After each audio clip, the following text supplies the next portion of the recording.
To read the mind of anyone, you need to know 3 techniques. These techniques are crucial to master. By mastering these methods, you can effortlessly discern and grasp what anyone is pondering. So, let me tell you a Buddhist tale that will teach you how to read the mind of others. In a small village a long time ago, 2 brothers lived. The older brother was blind, so he spent most of his time at home, while the younger brother worked as a farmer. However, their farm was constantly being destroyed by the many animals in the fields. The younger brother was troubled by this problem, but he eventually came up with a solution. He thought, why not ask my blind brother for help to scare away the animals in the fields? He can sit in the field and shout if he hears any animal sounds, and this way, our crops will be saved. After thinking about it, the younger brother built a small hut in the field and placed the elder brother inside it. He explained to him, "Brother, if you hear any animal sounds, just shout and the animals will run away. This will save our crops." The elder brother agreed to his younger brother's idea and began sitting in the field. Whenever he heard the sound of animals, he shouted and scared them away. They continued this practice for many days. One time there was a field where a deer ran through and broke the fence before running away. Shortly after, a king who was pursuing the deer also came to the field. The king noticed the blind brother and asked him, "Have you seen a deer here?" The blind brother replied, "Your Majesty, I am blind. How can I see a deer? However, I can tell you that the animal that left my field is not worth chasing. You are wasting your time." The king was astonished by the blind brother's words and questioned how he knew this. The king asked the blind brother if he was lying, as he claimed to be blind but spoke about the worthiness of the deer. In response, the blind brother stated, "Your Majesty, the animal you believe to be a deer is actually a pregnant doe. I have never heard of a king hunting a pregnant doe, so I am telling you that she is not worth your pursuit. You should not waste your time chasing after her." The king was left astonished upon hearing this. He was unable to comprehend how the blind person could identify the doe as pregnant. He pondered, how can a blind person know this? How can he be sure whether the deer I am chasing is pregnant or not? How can he confidently inform me of this information despite being blind? The king felt the need to verify this and thus instructed his commander, "Commander, I want that animal alive. I need to confirm whether it is indeed a pregnant doe. The blind man seems to be very sure about this and I need to investigate. Please go and find out if she is pregnant." The king's orders were received by the commander, who proceeded. When he came back, he told the king that the blind brother was correct and that the doe was pregnant. The king was filled with wonder and couldn't figure out how the blind person had known about the doe's pregnancy. The king had many questions in his mind and decided to ask the blind man to get to the bottom of this. "Look, I may not know whether you are truly blind or not, but I have come to ask you one thing. Will you give me the correct answer to my question?" In response, the blind brother said, "Your Majesty, you can ask me anything you want and I will answer you truthfully." The king said, "You are a wise man and you seem to have a keen understanding of many things. Today, I have called you to find out whether my wife is faithful to me or not."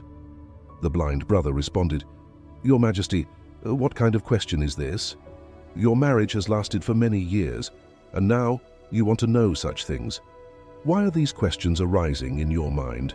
However, the king insisted, saying, "You must answer this question. If you do not provide me with an answer, I will punish you with the death penalty." Hearing the king's threat, the blind brother said, "Your Majesty, if you want the answer to this question, you will have to do me a favor." The king asked, "Tell me, what do I need to do?" The blind brother responded, "For that, you will have to leave your wife alone with me in a room." The king was initially angry upon hearing it, but he eventually agreed to the request and ordered his commander to leave the blind brother and the queen alone in a room. At that moment, the blind brother expressed his desire to touch the queen. Upon hearing this, the queen became furious and started beating the blind brother with her hands, feet, and all her might. Afterwards, the blind man somehow managed to escape and went to the king. Then the blind brother told the king, "Your Majesty, your wife is unfaithful." The king, enraged, drew his sword and went to the queen. Then the king asked a question, warning her that any falsehood would lead to her execution. He asked if she was faithful or not, to which the queen replied, "Your Majesty, you may as well kill me, but I am not faithful." The king is overjoyed because everything the blind brother has said is true. Upon hearing this, the king immediately went to the blind brother and asked, "How did you know that my wife is not faithful?" The blind man replied, "Your Majesty, it's quite simple. I told your wife that I wanted to touch her, and she became so enraged that she started beating me. When I told her that I wanted to touch her, she could have refused, but instead she began to beat me, and in the process she touched my entire body. Now you tell me," he continued, "how can such a woman be faithful?" The king said, "You are quite wise. All right then, let's proceed." He added, "Answer one more question correctly, and I will let you go from here." The king then asked, "Tell me, am I truly my father's son or someone else's?" To this the blind brother responded, "Your Majesty, why do you bother with this question? No matter who your parents are, you are the king of this state. So, let this question go." But the king insisted, "No, I want the exact answer to this question, otherwise this question will always bother me. So I want to know the truth." The blind brother responded, "Your Majesty, I can tell you right now whose child you are, but before that I want you to promise that you won't get angry with me." The king said, "I promise I won't get angry with you." Then the blind brother said to the king, "You are indeed your father's son, but you are also under the shadow of a miserly merchant." Upon hearing this, the king rushed to his mother. He asked her, "Mother, please tell me the truth. Am I truly my father's son or someone else's? If you don't tell me the truth, I will give up my life right here." To this, the king's mother said, "Son, you are indeed your father's child, but you are also under the shadow of a miserly merchant." Upon hearing this, the king is delighted and immediately returns to the blind brother. He asked, "How did you know that the shadow of a miserly merchant was on me?" The blind man replied, "Your Majesty, you asked me many questions, and I gave you the correct answers to all of them. If you were any other king, I would have received many rewards by now, but you haven't given me a single penny so far. It was from this that I estimated that you are very stingy." The king bursts into laughter and says, "Whatever you ask for, I will give it to you. But tell me, how do you know what is right and what is wrong? How can you provide such accurate and precise answers?" To this the blind brother said, "Your Majesty, I am blind by nature. If I had ease, I could easily understand anyone's thoughts. The mind has its language, and this language can be seen in the actions of a person's body. By observing a person's eyes, lips, the way they work, and their activities, one can understand what is going on in their mind. Based on this, we can know the thoughts of anyone. But I am blind, so I perceive through actions. If I want to know something, I have to assign a task to the next person to see how that person works and how he does the task. And based on that, I can understand what is going on in his mind." The king asked, "So does that mean I can also know someone's thoughts?" To this, the blind brother said, "Certainly, you too can understand anyone's thoughts, but before that, you need to work on yourself, and that work is to calm your mind and bring your mind into the present.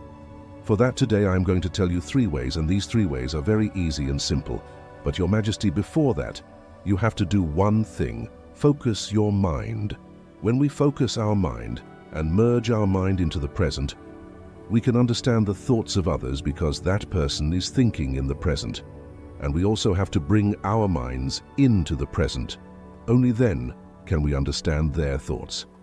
If we are thinking about past events, how will we know what the next person is thinking in the present? Because we are immersed in past events.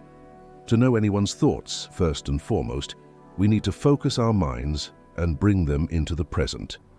After that, the blind brother told the king, "Your Majesty, I will tell you the 3 ways by which you can easily understand anyone's thoughts." Then the blind man says to the king, "O king, the first method is to pay attention to the eyes.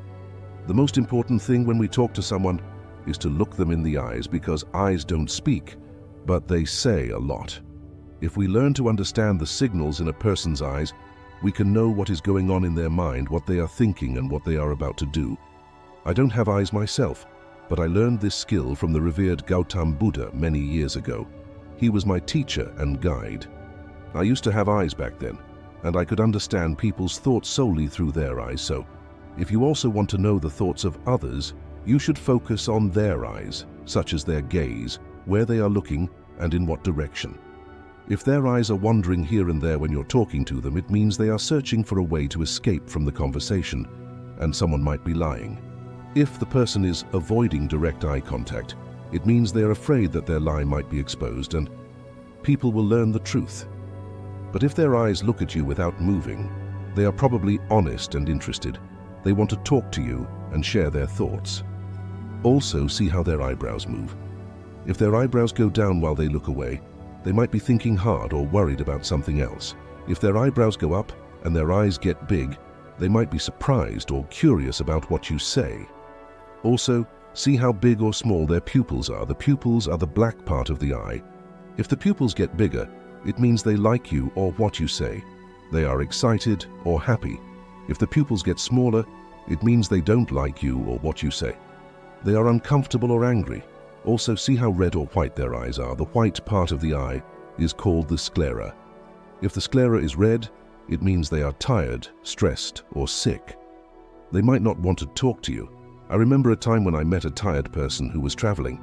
When we talked, his eyes looked around a lot, never looking at me. This showed that he was worried and wanted to go away fast. I thought he might be hiding something. He did not want to talk to me. Then I asked him more questions. I found out he had a secret plan. Similarly, other facial expressions can help us easily understand a person's thoughts. Sometimes, a person exhibits different behaviors through their face. If you pay attention to a person's facial expressions, you can easily understand if the person is disappointed, very sad, or extremely happy. You can also figure out what they are feeling inside, and all these things can be determined through their facial expressions. Your Majesty, the face is like a picture that shows what people are feeling inside, even if they don't say anything. If you want to understand people better, you have to pay attention to these silent signs. When you see someone whose mouth turns down at the sides, making a small, sad face, it usually means they are unhappy, not pleased, or have lost something. You can also tell by their eyes and their body if they are feeling low. On the other hand, a big and real smile, one that makes the eyes and the cheeks go up, is a sign of happiness, friendliness, and kindness. The eyes are very important in this. When they get small and shiny, you can be sure that the smile is real. Look at the space between a person's eyebrows, where the skin wrinkles. When it gets deeper and tighter, it often means they are confused, thinking hard, or trying to understand something difficult or new. The way the mouth is can tell you a lot. A mouth that is closed and squeezed may mean they don't agree, don't like something, or don't want to talk. But a mouth that is open and relaxed means they are open, comfortable, and ready to talk. As you get better at seeing and understanding these signs on the face, you'll be able to know what people are thinking and feeling inside, whether they say their feelings out loud or keep quiet. Their faces will show you what's in their heart. Whether a person speaks with their words or not, you can understand everything from their face. Your Majesty, I will tell you a story.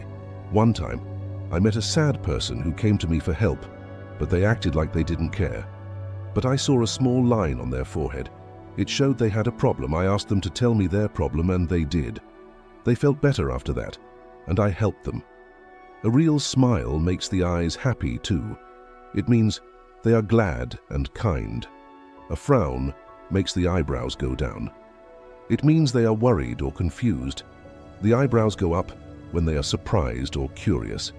You can tell how they feel by looking at their face. Continuing, the blind brother told the king about the third method, saying, Your Majesty, there is a third language too, which is the language of gestures and body language. To understand a person's thoughts, we need to understand hand gestures and body language.